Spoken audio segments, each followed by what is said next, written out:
Bagaimana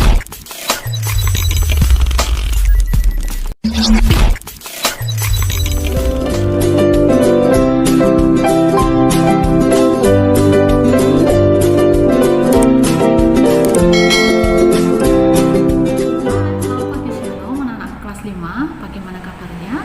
Tentunya anak-anak tetap semangat dan luar biasa di dalam Tuhan. Nah, untuk pembelajaran pada hari ini, anak-anakku kelas 5 masuk di materi 1, yaitu mengapa manusia berdosa. Yuk mari kita mau belajar. Tuhan Allah menciptakan manusia itu pada hari yang ke-6. Tuhan Allah menciptakan manusia itu dengan berkarya, artinya pakai bahan, ya kan? Nah, Adam tercipta dari debu dan tanah, ya kan? Kemudian Tuhan Allah menghembuskan nafas hidup ke lubang hidung, sehingga manusia itu menjadi hidup, ya kan? Nah, kemudian diberi nama Adam. Artinya apa? Yang diambil dari tanah atau laki-laki. Kemudian Tuhan Allah menempatkan Adam, ya, manusia ini, manusia laki-laki, di Taman Eden atau Taman Firdaus, artinya taman keindahan. Nah, tugasnya Adam adalah memberi nama semua binatang yang ada di dalam Taman Eden, ya kan? Karena manusia, ya, diciptakan itu segambar dan serupa dengan Allah, atau disebut dengan imago Dei, artinya manusia diciptakan dan dilengkapi dengan sifat-sifat Allah, yaitu kasih, kesucian, perasaan, dan akal budi. Adam diberikan akal budi, sehingga apa? Adam dapat melaksanakan perintah Tuhan, yakni apa? Memberi nama semua binatang yang ada di dalam Taman Eden. Nah, ketika semua binatang sudah diberi nama, maka Adam ini tidak mendapati yang sepadan dengan dia, yang sama, yaitu manusia. Kok nggak ada? Maka Adam tanya sama Tuhan, Tuhan, kenapa nggak ada yang sepadan dengan aku? Nah, kemudian Tuhan Allah membuat Adam tertidur. Ketika Adam tertidur, maka Tuhan Allah mengambil satu tulang rusuknya Adam, ya kan? Dan bekas lukanya itu ditutup dengan daging. Nah, dari tulang rusuk Adam inilah diciptakanlah seorang perempuan dan diberi nama Hawa. Artinya, arti nama Hawa adalah ibu dari semua yang hidup. Ketika Adam bangun, gitu ya, lihat, woi, ada perempuan. Nah, maka Tuhan Allah memberkati Adam dan Hawa menjadi sepasang suami istri sepadan, ya. Hawa menjadi penolong bagi Adam, ya. Arti sepadan adalah penolong yang bertanggung jawab dan saling mengasihi dan menghargai. Oke, ya, yuk. Manusia diciptakan Tuhan dari debu dan tanah. Sudah Budian jelaskan tadi, ya. Melalui lubang hidungnya, manusia diberi nafas kehidupan oleh Allah. Sungguh karya Allah yang sangat sempurna, karena manusia diciptakan menurut gambar dan rupa Allah. Ketika manusia menghadapi masalah dan sulit mengendalikan keinginannya, seringkali mengabaikan firman Tuhan yang seharusnya dituruti. Ia lebih mementingkan keegoisan diri sendiri yang seharusnya dituruti. Ia lebih mementingkan egonya sendiri, ya, di dalam apa? Menghadapi masalah. Dalam keadaan seperti ini, iblis sangat senang dan terus menggoda manusia supaya apa? Jatuh dalam pelanggaran perintah Tuhan. Keinginan manusia untuk menjadi seperti Allah telah membuat manusia jatuh dalam dosa. Nah, ketika Adam dan Hawa, ya kan, ditempatkan Tuhan di Taman Eden, maka Tuhan memberikan suatu perintah, ya kan? Dikatakan, engkau boleh memakan buah dari berbagai macam tumbuh-tumbuhan di Taman Eden ini, tetapi janganlah engkau memakan buah pengetahuan yang baik dan yang jahat, yang pohonnya atau tumbuhannya itu yang berada tepat di tengah-tengah Taman Eden. Ketika engkau memakannya, pastilah engkau akan mati. Itu ya, itu perintah Tuhan. Nah, tetapi apa yang terjadi? Oke.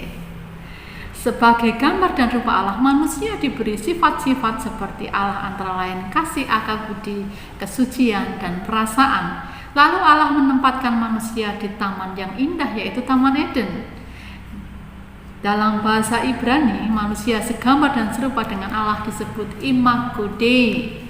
Adam artinya diambil dari tanah dan Hawa artinya ibu dari semua yang hidup. Sudah tadi ya. Nah, dalam Taman Eden itu segala kebutuhan sudah disediakan oleh Tuhan. Semua buah berbiji, tumbuhan berbiji untuk menjadi makanannya. Namun pohon pengetahuan tentang yang baik dan yang jahat yang berada di tengah-tengah Taman Eden tidak boleh dimakan buahnya. Jika mereka melanggarnya, mereka akan mati. Sudah tadi ya. Manusia harus mengusahakan dan memelihara Taman Eden. Nah, ketika Adam dan Hawa ya sedang jalan-jalan nih di dalam Taman Eden, kemudian tepat berada di tengah-tengah Taman Eden, di dekat pohon buah dari pengetahuan yang baik dan yang jahat. Maka datanglah iblis mengambil wujud ular, menggoda siapa? Hawa. Ya kan? Dikatakanlah begini, Hawa, lihatlah buah pengetahuan yang baik dan yang jahat itu. Kelihatannya sedap dan enak bila dimakan. Maka Hawa berkata kepada iblisnya, Tuhan Allah berkata bahwa jikalau engkau memakan buah dari pohon pengetahuan yang baik dan yang buruk, pastilah engkau akan mati. Kemudian iblisnya masuk dan memutarbalikkan firman Tuhan. Iblisnya berkata bahwa tidak sekali-kali engkau mati, karena ketika engkau memakan buah pengetahuan yang baik dan yang jahat itu, maka matamu akan terbelalak lebar. Engkau akan tahu mana yang baik dan yang jahat, dan engkau akan menjadi sama seperti Tuhan Allah. Kemudian iblisnya pergi. Maka di dalam hatinya si Hawa itu kepo, karena telinganya terngiang-ngiang. Tadi yang dikatakan iblisnya, dikatakan bahwa engkau akan menjadi sama seperti Allah. Itu terngiang-ngiang terus di dalam telinganya siapa? Hawa. Engkau akan menjadi sama seperti Allah. Maka dalam hatinya kepo, kalau bahasa sekarang ya, penasaran. Maka kemudian ambil tindakan. Apa tindakannya? Ambil buah tersebut, buah pengetahuan yang baik dan yang jahat tersebut, kemudian dimakan. Ketika dimakan, dia ingat suaminya, siapa? Adam. Kemudian diberikan pula kepada Adam, dan kemudian Adam juga memakannya.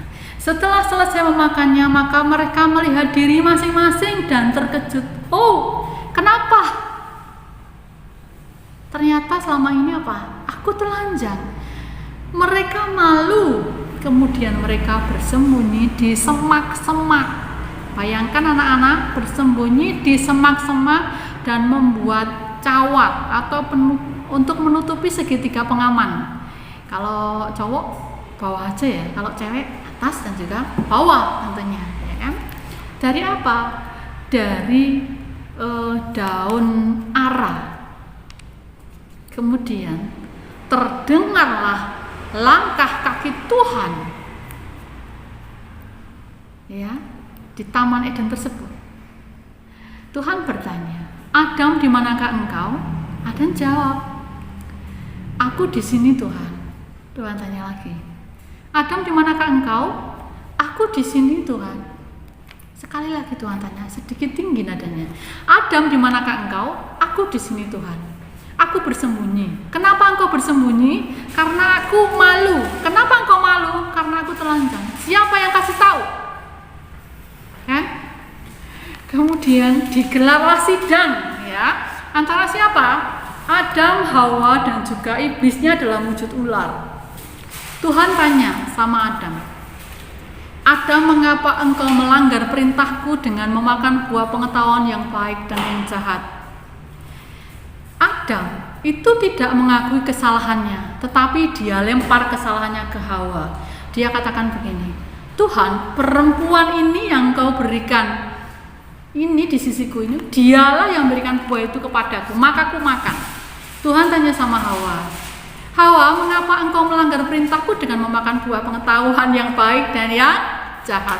Maka Hawa pun sama seperti Adam, tidak mengakui kesalahannya. Dia lemparkan kesalahan ke iblisnya itu tadi ya. Dia katakan begini, dia loh Tuhan, iblis itu bujuk-bujukin aku sehingga aku terpengaruh dan aku memakan buah tersebut. Nah, kemudian iblisnya bingung, mau nyalakan siapa? Ya, tengok kanan, tengok kiri. Ya, maka kemudian Tuhan berkata kepada iblisnya begini, terkutuklah engkau di antara semua binatang, dan dengan perut mula engkau akan berjalan, dan debu tanah menjadi makanannya. Nah, untuk kamu Adam, hukumannya adalah engkau akan bekerja sangat keras, bahkan engkau akan mencucurkan keringat atau peluh. Karena apa? Tanah terkutuk oleh ulahmu. Engkau akan bekerja sangat keras untuk memenuhi kebutuhan keluargamu. Nah, untuk Hawa, hukumannya adalah engkau sangat susah payah ketika mengandung dan sangat kesakitan saat melahirkan. Oke ya anak-anak ya. Ya, sampai di sini dulu pelajaran kita hari ini. Untuk tugasnya ya hanya 2 saja. Pertanyaan dari Budian yang pertama, mengapa manusia bisa jatuh dalam dosa? Yang kedua, apakah hukumannya bagi Adam, Hawa, dan juga iblisnya? Oke, terima kasih. Tuhan Yesus memberkati.